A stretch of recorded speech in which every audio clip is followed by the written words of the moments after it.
Hello, आप सभी का स्वागत है इस चैनल पर। आप सभी को सबसे पहले गुड इवनिंग। मैं उम्मीद करता हूं कि आप सब ठीक होंगे। आज की इस वीडियो में हम लोग मैट्रिक एग्ज़ाम 2024 जो होने वाला है उसको ध्यान में रखते हुए हम लोग रिवीजन करेंगे। साइंस में ऑप्टिक्स प्रकाशिकी से संबंधित चैप्टर वाइज ये आपका है। प्लीज़ हम आपसे हाथ जोड़कर विनती करते हैं कि आप प्लीज़ इसे अवश्य देखें ताकि एग्ज़ाम में आपका एक भी क्वेश्चन छूटे ना, सभी क्वेश्चन आसानी से आप हल कर पाएँ ऑब्जेक्टिव का। तो चलिए स्टार्ट करते हैं। पहला क्वेश्चन है, आपके स्क्रीन पर देख सकते हैं। दर्पण के सामने किसी भी दूरी पर स्थित वस्तु का प्रतिबिंब सीधा प्रतीत होता है तो वह दर्पण है, या तो समतल अथवा उत्तल। ऑप्शन नंबर डी सही हो जाएगा। दूसरा है, प्रकाश की किरणें गमन करती है सीधी रेखा में। ऑप्शन नंबर ए सही हो जाएगा। तीसरा है, प्रकाश के परावर्तन के कितने नियम है? 2। अपवर्तन भी आपको पूछा जा सकता है, उसका भी 2 ही होता है। चौथा है, परावर्तन के नियम से निर्धारित होता है आपतन कोण इक्वल टू परावर्तन कोण। पांचवा है, प्रकाश तरंग का उदाहरण है। प्रकाश क्या है? विद्युत चुंबकीय तरंग। ऑप्शन नंबर बी सही हो जाएगा। 6 नंबर में है, समतल दर्पण द्वारा बना प्रतिबिंब होगा काल्पनिक। कैसा काल्पनिक? आभासी भी देखने को मिल सकता है, आभासी वर्चुअल एक ही हुआ। 7वां है, एक आभासी किरण पुंज समतल दर्पण पर आपतित होती है, परावर्तित किरण पुंज होगा। यह भी अभिसारी हो जाएगा, ऑप्शन नंबर बी। 8 नंबर में है, समतल दर्पण द्वारा बना प्रतिबिंब होता है काल्पनिक। 9 नंबर में है, किसी समतल दर्पण द्वारा आवर्धन होता है +1। ऑप्शन नंबर ए सही हो जाएगा। 10 नंबर में समतल दर्पण की फोकस दूरी होती है अनंत, इन्फिनाइट। 11 नंबर में है, अवतल दर्पण के सामने वस्तु को कहाँ रखा जाए ताकि प्रतिबिंब उल्टा, वास्तविक और समान आकार का बने? तो वक्रता केंद्र पर। ऑप्शन नंबर सी सही हो जाएगा। अवतल दर्पण के सामने वस्तु को कहाँ रखा जाए ताकि प्रतिबिंब यानी फोटो जो है उल्टा, वास्तविक और समान आकार का बने? तो वक्रता केंद्र पर। ऑप्शन नंबर सी सही हो जाएगा। 12 नंबर में है, उत्तल दर्पण में बना काल्पनिक प्रतिबिंब होता है सीधा एवं हासित यानी छोटा। उत्तल दर्पण में बना काल्पनिक प्रतिबिंब होता है कैसा? सीधा और हासित यानी छोटा। ऑप्शन नंबर सी सही। 13 नंबर में है, दर्पण का सूत्र 1/v + 1/u = 1/f। लेंस सूत्र भी आपको देखने को मिल सकता है 1/v, लेकिन वहाँ क्या होगा? -1/u = 1/f। ठीक। 14 नंबर में है, दाढ़ी बनाने के लिए कौन सा दर्पण उपयुक्त है? अवतल दर्पण। ऑप्शन नंबर सी सही हो जाएगा। किसी कार के अग्रदीप में प्रयुक्त दर्पण निम्नलिखित में से कौन है? अवतल दर्पण। अग्रदीप में प्रयुक्त दर्पण कौन सा? अवतल दर्पण। 16 नंबर में है, किस दर्पण का उपयोग पार्श्व दृश्य दर्पण के रूप में किया जाता है? उत्तल दर्पण का उपयोग पार्श्व दृश्य दर्पण के रूप में किया जाता है। 17 नंबर में है, नई कार्तीय परिपाटी के अनुसार दर्पण के सामने रखे गए बिंब की दूरी ली जाती है ऋणात्मक। नई कार्तीय परिपाटी के अनुसार दर्पण के सामने रखे गए बिंब की दूरी ली जाती है ऋणात्मक। 18 नंबर में है, निम्न में से किस दर्पण की फोकस दूरी धनात्मक होती है? धनात्मक।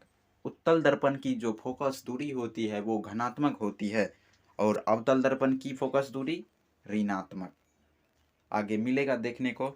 19 नंबर में है, यदि किसी बिंब के प्रतिबिंब का आवर्धन ऋणात्मक है तो उस प्रतिबिंब की प्रकृति क्या होगी? वास्तविक और उल्टा। 12 नंबर में है, दंत विशेषज्ञ जो डॉक्टर होते हैं किस दर्पण का उपयोग मरीजों के दांत का बड़ा प्रतिबिंब देखने के लिए करता है? अवतल दर्पण, क्योंकि अवतल दर्पण में बड़ा प्रतिबिंब होता है इसलिए दंत विशेषज्ञ जो होता है वो अवतल दर्पण का उपयोग करते हैं मरीजों को मरीजों के दांत को देखने के लिए अवतल दर्पण का प्रयोग। ठीक, 21 नंबर में है, एक प्रयोग में अवतल दर्पण द्वारा किसी बिंब का प्रतिबिंब एक पर्दे पर प्राप्त किया जाता है। दर्पण की फोकस दूरी को निर्धारित करने के लिए प्रयोगकर्ता को मापने की जरूरत है। दर्पण तथा पर्दे के बीच की दूरी, दर्पण तथा बिंब के बीच की दूरी, ऑप्शन ये दोनों यानी ऑप्शन नंबर सी सही हो जाएगा।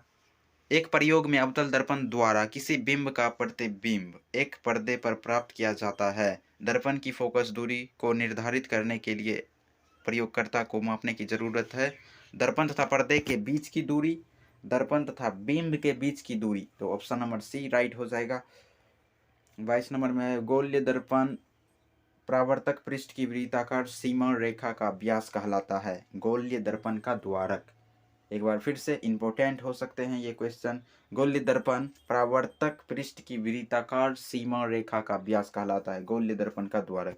23 नंबर में है, निम्न में से उत्तल दर्पण की फोकस दूरी है जिसकी वक्रता तिरछिया 32 सेमी है। आपको मालूम होगा इसमें क्या दिया, वक्रता तिरछिया दिया है 32, तो इसका उत्तल दर्पण की फोकस दूरी तो होता है धनात्मक, इसीलिए इसका हो जाएगा +16 सेंटीमीटर। ठीक, हजामत यानी दाढ़ी बनाने के लिए किस दर्पण का उपयोग किया जाता है? अवतल दर्पण। 25 में काल्पनिक प्रतिबिंब होता है सीधा, काल्पनिक प्रतिबिंब सीधा। गोल्य दर्पण के फोकसांतर एवं चक्रता त्रिज्या के बीच संबंध है R = 2F। 27 में है, किसी बिंब का अवतल दर्पण द्वारा बना प्रतिबिंब आभासी, सीधा तथा बड़ा पाया गया वस्तु की स्थिति कहाँ होनी चाहिए? दर्पण के ध्रुव तथा फोकस के बीच, दर्पण के ध्रुव तथा फोकस के बीच। 28 नंबर में, किस दर्पण में दूर की वस्तु का प्रतिबिंब सदैव सीधा होता है? किस दर्पण में दूर की वस्तु का प्रतिबिंब यानी फोटो सदैव सीधा होता है? वो होता है समतल दर्पण या उत्तल दर्पण में सदैव सीधा प्रतिबिंब। 29 नंबर में, अवतल दर्पण की फोकस दूरी होती है ऋणात्मक, आ ही गया। उत्तल दर्पण की धनात्मक, अवतल दर्पण की फोकस दूरी ऋणात्मक। 30 नंबर में, किस दर्पण से हमेशा वस्तु से छोटा प्रतिबिंब प्राप्त होता है? उत्तल दर्पण, साइड मिरर के रूप में भी इसका उपयोग किया जाता है। किस दर्पण की फोकस दूरी चिन्हों की परिपाटी के अनुसार ऋणात्मक मानी जाती है? अवतल दर्पण, 2023 में पूछा गया है। 32 नंबर में, अवतल दर्पण में आवर्धित यानी बड़ा काल्पनिक प्रतिबिंब बनाने के लिए वस्तु को कहाँ रखा जाता है? फोकस और ध्रुव के बीच, फोकस और ध्रुव के बीच, यानी ऑप्शन नंबर ए सही हो जाएगा। क्वेश्चन क्या है, अवतल दर्पण में आवर्धित काल्पनिक प्रतिबिंब बनाने के लिए वस्तु को कहाँ रखा जाता है? फोकस और ध्रुव के बीच। 33 नंबर में है, किसी गोल्य दर्पण की फोकस दूरी +20 सेंटीमीटर है, यह गोल्य दर्पण किस प्रकार का है? उत्तल दर्पण, यानी धनात्मक है फोकस दूरी, तो आप कह सकते हैं ये उत्तल दर्पण ही होगा। आगे बढ़ते हैं। 34 नंबर में, निम्नलिखित में से दर्पण का सूत्र है? तो 1/F = 1/V + 1/U राइट हो जाएगा। लेंस सूत्र भी देखने को मिल सकता है। 35 नंबर में क्या है, निम्नलिखित में से किस दर्पण द्वारा किसी वस्तु का प्रतिबिंब मिल सकता है? निम्नलिखित में से किस दर्पण द्वारा किसी वस्तु का आभासी प्रतिबिंब मिल सकता है? समतल दर्पण में भी आभासी प्रतिबिंब मिल सकता है, उत्तल दर्पण में भी और अवतल दर्पण में भी, यानी इनमें से सभी, ऑल ऑफ दिस। ये प्रकाश के परावर्तन का ये टोटल क्वेश्चन हो गया जो बिहार बोर्ड पूछा है। हमने चैप्टर वाइज कोशिश किया हूँ आपको आप तक पहुँचाने का। और इसके बाद अगला चैप्टर है प्रकाश का अपवर्तन। चलिए इसको भी देख लेते हैं। वायु में प्रकाश की चाल निर्वात की अपेक्षा कम होती है। ऑप्शन नंबर ए सही हो जाएगा। प्रकाश की चाल विभिन्न माध्यमों में भिन्न भिन्न होती है। प्रकाश की चाल विभिन्न माध्यमों में भिन्न भिन्न होती है। ऑप्शन नंबर बी सही हो जाएगा। तालाब का जल कम गहरा दिखाई देने का कारण अपवर्तन, अपवर्तन के कारण। किसी लेंस द्वारा उत्पन्न आवर्धन का ऐसा ही मात्रक विहीन होता है। आवर्धन का ऐसा मात्रक विहीन डायमेंशनलेस होता है। लेंस के मुख्य फोकस की संख्या कितनी होती है? 2। 6 नंबर में है अवतल लेंस का आवर्धन बराबर होता है V/U। V/U अवतल लेंस का आवर्धन M = V/U। ठीक। 7 नंबर में है किसी माध्यम के अपवर्तनांक म्यू का मान होता है sin I बटे sin R। Option number B सही हो जाएगा। अपवर्तनांक यानी म्यू सूचित किया जाता है अपवर्तनांक को, तो sin I बटे sin R, इसे स्नेल का लॉ भी कहते हैं। 8 नंबर में है निम्नलिखित में से किसका अपवर्तनांक सबसे अधिक होता है? यानी हीरा का, इसका कितना होता है? 2.42 होता है सबसे अधिक अपवर्तनांक। 9 नंबर में है निम्नलिखित में से किस लेंस को अभिसारी लेंस कहते हैं? उत्तल लेंस। अपसारी किसे कहते हैं? अवतल लेंस को। आगे मिलेगा देखने को। निम्न में से कौन लेंस की क्षमता का मात्रक है? डायोप्टर। लेंस की क्षमता का मात्रक डायोप्टर। 11 नंबर में निम्न में से किस लेंस की फोकस दूरी धनात्मक होती है? उत्तल लेंस। बार बार रिपीट हो रहा है ये क्वेश्चन। निम्न में से किस माध्यम में प्रकाश की चाल अधिकतम होती है? हवा में प्रकाश की चाल अधिकतम होती है। 13 नंबर में शब्दकोश के छोटे अक्षरों को पढ़ने के लिए किस लेंस का उपयोग करना पसंद करेंगे? 5 सेंटीमीटर फोकस दूरी का उत्तल लेंस। 14 नंबर में है निर्वात में प्रकाश की चाल है 3 × 10⁸ 8 नहीं है यहाँ, 8 होना चाहिए। 3 × 10⁸ मीटर प्रति सेकेंड होगा। ठीक। एक उत्तल लेंस की फोकस दूरी 20 सेमी है तो इसकी क्षमता क्या होगी? +5 डायोप्टर। आपको मालूम है लेंस की क्षमता को P सूचित करते हैं, P = 1/f। ये मीटर में हुआ। यदि सेंटीमीटर में बात किया जाए तो 1/100 से ऊपर में 100/f यदि लिखेंगे तो ये हो जाएगा आपका सेंटीमीटर में, तो 100/20। फोकस कितना है? फोकस दूरी 20, तो 100/20 = 5 हो जाएगा। 5 डायोप्टर राइट आंसर, 5 डायोप्टर यानी ऑप्शन नंबर सी। 16 नंबर में निम्न में से कौन सा पदार्थ लेंस बनाने के लिए प्रयुक्त नहीं किया जा सकता है? मिट्टी का प्रयोग आप लेंस बनाने में नहीं कर सकते हैं। मिट्टी, जल का कर सकते हैं, कांच का भी कर सकते हैं, प्लास्टिक का भी उपयोग कर सकते हैं लेंस बनाने में, लेकिन मिट्टी का नहीं। 17 नंबर में प्रकाश के अपवर्तन के कितने नियम है? 2। 18 में है किस लेंस के द्वारा सिर्फ काल्पनिक प्रतिबिंब बनता है? अवतल लेंस के द्वारा सिर्फ काल्पनिक प्रतिबिंब बनता है। एक एंगस्ट्रम का मान होता है 10⁻10 मीटर। एक एंगस्ट्रम = 10⁻10 मीटर। तरंग दैर्घ्य का ऐसा ही मात्रक होता है क्या? एंगस्ट्रम। वही एक एंगस्ट्रम = 10⁻10 मीटर होता है। 20 नंबर में है एक उत्तल लेंस होता है किनारे की अपेक्षा बीच में मोटा। हम फास्ट इसलिए चल रहे हैं क्योंकि आपका एग्ज़ाम बहुत नज़दीक है। सिर्फ हम क्वेश्चन के बाद डायरेक्ट आंसर पर फोकस देते हैं क्योंकि टाइम बहुत कम है।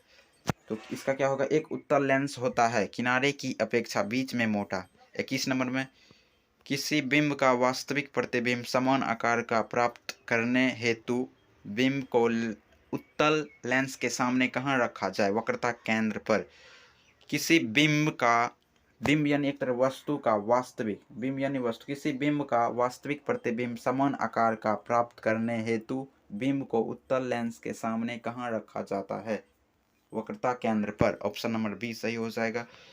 22 नंबर में उत्तल लेंस द्वारा आवर्धित यानी बड़ा काल्पनिक प्रतिबिंब तब बनता है जब वस्तु रहती है फोकस और लेंस के बीच। ऑप्शन नंबर बी सही हो जाएगा।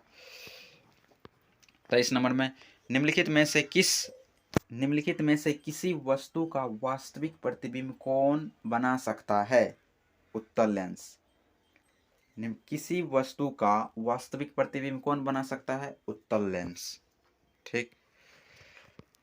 किसी बिंदु वस्तु से निकल कर किरणें किसी लेंस से अपवर्तित होकर जिस बिंदु पर मिलती है उसे कहते हैं फोकस।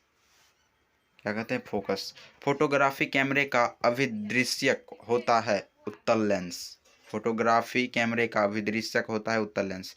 26 नंबर में किसी गोल्य दर्पण तथा किसी पतले गोलीय लेंस दोनों की फोकस दूरियां 15 सेंटीमीटर है। दर्पण तथा लेंस संभवतः है दोनों अवतल। ये पूछा गया है। सेम हो सकता है सेम यही पूछते 2024 में, इसीलिए हम ये चैप्टर वाइज जो पूछा गया है वो हम लोग पढ़ रहे हैं। संभावित प्रश्न है, ये आ भी सकता है।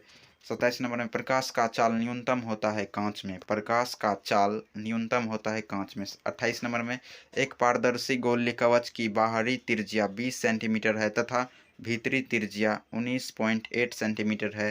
त्रिज्या आपतित प्रकाश के लिए यह कैसा व्यवहार करेगा? अवतल लेंस की भांति। कैसा? अवतल लेंस की भांति। 29 नंबर में है प्रकाश के अपवर्तन के कितने नियम है? 2। ये कितना बार रिपीट है, 2023 में पूछा गया है। परावर्तन भी पूछा था, उसका भी 2 होता है। 30 नंबर में किसी माध्यम के अपवर्तनांक का मान क्या होता है? sin I बटे sin R। ये स्नेल्स लॉ भी है, ये स्नेल का लॉ।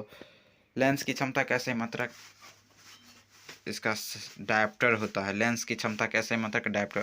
ऑप्शन नंबर डी, लेकिन यहाँ मिस्टेक से सी हो गया है। 32 अवतल लेंस में आवर्धन m बराबर होता है v/u। हीरे का अपवर्तनांक 2.42। ऑप्शन नंबर डी सही हो जाएगा। 34 नंबर में क्या है? निम्नलिखित में से किस लेंस को अपसारी लेंस कहते हैं? अवतल लेंस को। और अभिसारी लेंस किसे कहते हैं? उत्तल लेंस को। ये दोनों ध्यान में रखना है। विरल माध्यम से सघन माध्यम में जाती हुई किरण मुड़ जाती है अभिलंब की ओर। देखिए, विरल माध्यम से सघन माध्यम में जाती हुई किरण मुड़ जाती है अभिलंब की ओर। 36 नंबर में निम्नलिखित में से किस लेंस की फोकस दूरी धनात्मक होती है? उत्तल लेंस की फोकस दूरी धनात्मक होती है। अवतल लेंस की फोकस दूरी ऋणात्मक, उत्तल लेंस की धनात्मक। चिन्हों की निर्देशांक परिपाटी में धनात्मक फोकस दूरी होती है। चिन्हों की निर्देशांक परिपाटी में धनात्मक फोकस दूरी होती है। उत्तल लेंस की, उत्तल दर्पण की, ये दोनों हो जाएगा। चिन्हों की निर्देशांक परिपाटी में धनात्मक फोकस दूरी होती है। ऑप्शन ए ऑप्शन बी दोनों, यानी ऑप्शन नंबर डी सही हो जाएगा। सघन माध्यम से विरल माध्यम में गमन करने पर आपतन कोण I/H/O और अपवर्तन कोण R में क्या संबंध है? I=R। 2023 में पूछा गया है। आपतन कोण इक्वल टू परावर्तन कोण, I=R।